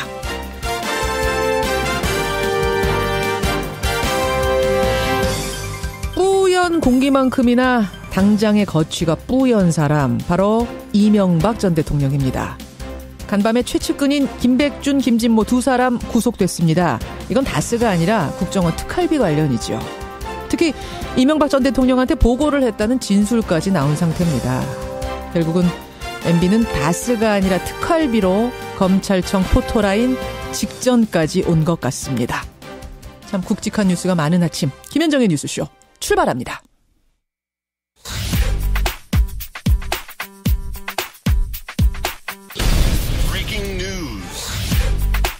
김현정의 뉴스쇼가 주목한 오늘의 포인트, 김정훈 기자 나와 있습니다. 어서 오세요, 김 기자. 네. 첫 번째 포인트, MB부터 봐야죠. 네. 집사까지 구속, MB 수사 불가피입니다. 예. 집사로 불렸던 김백준 전 청와대 총무기획관 결국 구속이 됐습니다. 네. 어제 영장실질심사가 열렸는데요. 김백준 전 총무기획관 그리고 김진모 전 민정비서관에 대해서 법원이 오늘 새벽에 구속영장을 발부를 했습니다. 모두 국정원 특수활동비 수수 혐의 때문이죠. 그렇죠. 특히 김백준 전 기획관은 이 전 대통령이 현대건설 사장을 할 때부터 집사 노릇을 하면서 이후 청와대 살림살이를 책임졌던 사람이거든요. 특활비를 받고 그것을 어떻게 활용했느냐를 두고 이제 이명박 전 대통령을 직접 조사해야 하는 필요성이 커진 겁니다. 여기에 검찰은 전 국정원 기조실장을 조사하면서 국정원 돈이 청와대로 전달되는 사실을 이 전 대통령도 알았다. 이런 진술을 확보한 것으로 알려졌네요. 이게 핵심인 거잖아요. 네. 이 전 대통령도 알았다. 보고를 받았다. 이 진술이 나왔기 때문에 결국은 검찰청 포토라인에 설 수밖에 없는 거다라는 얘기가 나오는 건데, 사실 이명박 전 대통령은 계속해서 나 국정원 특활비 갖다 쓴다는 생각을 해본 적도 없다 이러지 않았습니까? 맞습니다. 그 입장은 현재도 마찬가지입니다. 지금도요. 네. MB 측은 검찰이 허무맹랑한 내용을 언론에 흘린 거라면 이는 퇴행적 정치 공작이다 이렇게 발끈하고 있거든요. 이명박 전 대통령은 오늘 참모들과 회의를 한 뒤에 이에 대한 입장을 밝힐 것으로도 보이네요. 잠시 후 행간에서 이 이야기는 좀 더 들어가 보죠. 다음 포인트 갑니다. 네, 아이스하키 팀 명분이냐 실리냐. 아이스하키팀, 그러니까 평창올림픽의 아이스하키팀, 남북 단일팀을 가느냐 마느냐 놓고 논란이 있어요? 네, 북한이 평창올림픽에 참여한다고 하니까 이왕이면 남북 단일팀을 꾸려보자는 얘기가 있었고요. 예. 현실적으로 살펴보니 여자 아이스하키팀을 두고 구체적인 논의가 이어진 것인데요. 여자 아이스하키팀 정도는 괜찮겠다 이런 거예요? 네. 근데 하지만 명분을 찾다 보면은 그 조직력이 떨어지면서 좋은 성적을 낼 수 없을 것이라는 부정적 의견도 있거든요. 그렇죠. 오늘 오전에 남북의 판문점에서 평창올림픽 관련한 실무회담을 갖는데 이 문제가 주요 의제로 다뤄질 예정입니다. 예. 또 이 밖에 전체 북한 방문단의 규모, 이동 경로, 또 체류비 문제 등이 함께 논의될 것으로 보이네요. 그 여자 아이스하키팀 감독이 캐나다 출신이거든요. 네네. 이런 말을 했더라고요. 올림픽이 임박한 상황에서 이런 얘기가 나오는 게 충격적이다. 네. 이렇게까지 얘기를 한 상황이기 때문에 이 선수단의 의견이 어떻게 반영이 될지, 최종 결론은 어떻게 될지 이거 지켜볼 일입니다. 마지막 포인트 보죠. 네, 가상화폐 청원 20만 돌파입니다. 그러니까 가상화폐 규제를 반대하는 청원 글이 청와대 홈페이지에 올라온 건데 벌써 20만 명이 사인했어요. 네, 이 시각 현재 21만 4천 명을 넘어섰네요. 한 달 내에 20만 명의 청원이 있다면은 청와대가 공식 입장을 내놓기로 했는데 그 기준을 넘어선 거죠. 그러네요. 그동안 가상화폐를 두고 규제 여부나 강도에 정부 간 엇박자가 있었는데 이 청와대가 어떤 입장을 내놓을지 주목이 됩니다. 그렇죠. 한편 어제 가상화폐 거래소 폐쇄는 여전히 살아있는 선택지다. 이런 발언을 김동연 경제부총리가 했는데요. 예. 이후 비트코인 가격은 올 들어 가장 낮은 수준으로 폭락하기도 했네요. 비트코인뿐이 아니더라고요. 그렇습니다. 가상화폐가 예. 다 어제 줄줄이 대폭락을 했던데 오늘 저희가 2부에서요. 공정거래위원회 김상조 위원장을 만납니다. 예, 김상조 위원장이 출연을 합니다. 총 4억 원의 특활비를 받은 혐의를 받고 있습니다. 예, MB 집사 김백준의 구속. 이 뉴스의 행간, 이면 분석합니다. 첫 번째 행간은 혐의를 부인했지만 결국 구속됐다입니다. 혐의를 강하게 부인을 했죠? 네. 영장실질심사에서 국정원에서 돈을 받은 사실 자체가 없다 이렇게 혐의를 완강하게 부인했거든요. 그런데도 구속이 됐습니다. 그렇죠. 왜 그럴까? 그동안에 법원의 구속영장 발부를 보면 굉장히 깐깐하게 했잖아요. 뭔가 다른 게 이유가 있었을 것이다 이렇게 볼 수밖에 없는데요. 이거는 김정기획관이 부인할 수 없는 증거나 정황을 검찰이 확보했다 이렇게 얘기할 수 있을 것 같습니다. 뭘까요? 이번 사건의 원료를 살펴보면 알 수 있는데요. 이 원세훈 전 죄송합니다. 원세훈 전 국정원장의 20억 유용 혐의를 수사하던 중에 특활비 유용 혐의를 찾아냈잖아요, 검찰이. 그렇죠. 이 말이 뭐냐면 국정원 입출금 내역을 검찰이 들여다봤다는 얘기가 될 수 있습니다. 그러니까 국정원 특활비가 빠져나간 기록이 남아 있었다는 얘기가 되는데요. 여기에 국정원의 근고직이었던 김주성 전 기획조정실장의 진술이 보태졌습니다. 예. 그러니까 박근혜 정부 특활비 의혹의 키맨이 이현수 국정원 기조실장이었잖아요. 그렇죠. 그러니까 이명박 정부에는 김주성 전 기조실장이 있었다는 얘기입니다. 그러니까 김백준 전 기획관은 김백준 이 상납 요구를 받고 직원을 시켜서 현금을 전달했다고 하는 김주선 전 기조실장의 진술 때문에 결국은 구속이 됐다 이렇게 볼 수 있을 것 같습니다. 그렇죠. 빠져나갈 길이 없었어요. 두 번째 행간은 뭔가요? 두 번째 행간은 김백준의 입에 이명박 정부 도덕성이 달렸다입니다. 이건 무슨 말씀이세요? 이명박 정부에 대한 직접 수사, 이건 기정사실이나 이제 이명박 전 대통령에 대한 직접 수사는 기정사실이나 다름이 없거든요. 기정사실입니까? 네, 왜냐하면은 오늘 검찰 고위 관계자가 한겨레와 인터뷰를 한 내용을 보니까요. 이제 직접 수사가 불가피하다. 이렇게 딱 아주 잘라서 말을 했습니다. 아하. 김백준 전 기획관이 입을 열게 되면 이명박 전 대통령의 도덕성이 한꺼번에 다 무너질 수가 있는데요. 왜 이렇게 말씀드리느냐. 박근혜 전 대통령 문고리 3인방, 특히 이재만 총무비서관이 입을 여니까 어떤 일이 벌어졌습니까? 특활비로 기치료비, 주사비, 하다못해 사적 관리인 월급까지 줬다는 사실이 드러났습니다. 그렇죠. 도덕성이 한꺼번에 와르르 다 무너져 버렸거든요. 이명박 전 대통령도 사실은 마찬가지입니다. 이 장진수 전 공직윤리지원관실 주무관에게 줬다고 하는 5천만 원. 이게 문제가 아닙니다. 이거는 나는 모르는 일이다 얘기하면은 빠져나갈 수도 있을 수도 있는데 이 청와대가 어떤 용도로 만약에 이런 돈을 받았느냐 여기에서 김백준 전 비서관이 이명박 전 대통령의 개인적인 용도로 돈을 사용했습니다. 예를 들면은 사저구입비라든가 아니면 개인적으로 어떤 다른 용도가 있었습니다라고 얘기하기 시작하면 이명박 전 대통령의 그동안의 주장이었던 모든 것들이 한꺼번에 다 무너질 수 있다는 얘기입니다. 그러네요. 근데 더구나 김 전 기획관은 다스 실소유주 의혹, BBK 사건에도 지금 이름을 올린 사람 아니겠습니까? 만약 김백준 전 기획관이 입을 열기 시작하면 핵폭탄급 폭로가 나올 수도 있습니다. 그러니까 사실은 구속이 되기 전하고 후는 굉장히 다르잖아요. 구속된 다음부터 줄줄줄 불기 시작하는 사람들이 많아요. 네, 맞습니다. 그걸 생각할 때 사실 이명박 대통령, 전 대통령이 지금 상당히 떨고 있을 거다 이런 생각이 드는데. 근데 원세훈 전 국정원장이 청와대 기념품비가 없다고 해서 돈을 줬다 이렇게 얘기를 했거든요. 예, 예. 근데 청와대가 특수활동비가 얼마나 많은데 200억 원이 넘게 있는데 기념품 만들 돈이 없었겠습니까? 그렇죠. 이건 다른 데 사용했다고 하는 얘기나 다름이 없거든요.